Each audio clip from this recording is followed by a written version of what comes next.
tout aussi terrible est le fait bon, qu'on essaye d'occulter, mais enfin c'est un fait historique indéniable, l'accord dit du transfert entre le mouvement sioniste et les autorités nazies, peu après l'arrivée des nazis au pouvoir, la prise du pouvoir par les nazis en Allemagne en 1933.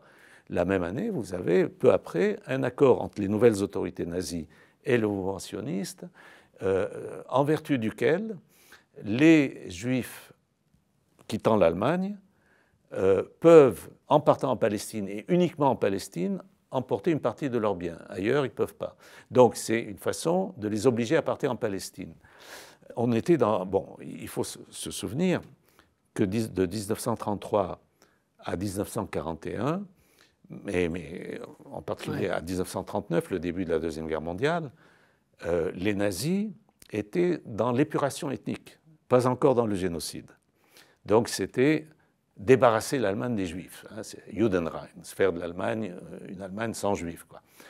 Et donc, il y a eu une sorte de complémentarité dans la logique de Herzl. Les antisémites seront nos meilleurs alliés. Eh bien, ça s'est vérifié.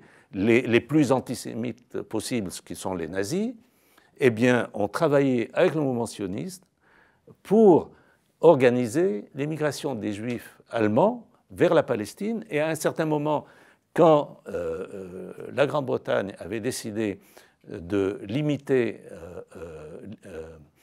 l'immigration juive en Palestine, les services de sécurité allemands ont contribué à aider le mouvement sioniste à contourner ces quotas et ces limitations.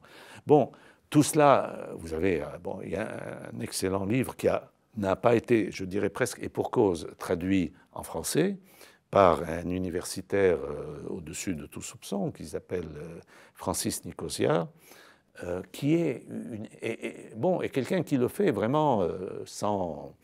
Comme un historien, quoi. Oui, un travail d'historien avec... il essaye même, à la limite, d'excuser, si vous voulez, ce qui se passe. Hein, bon.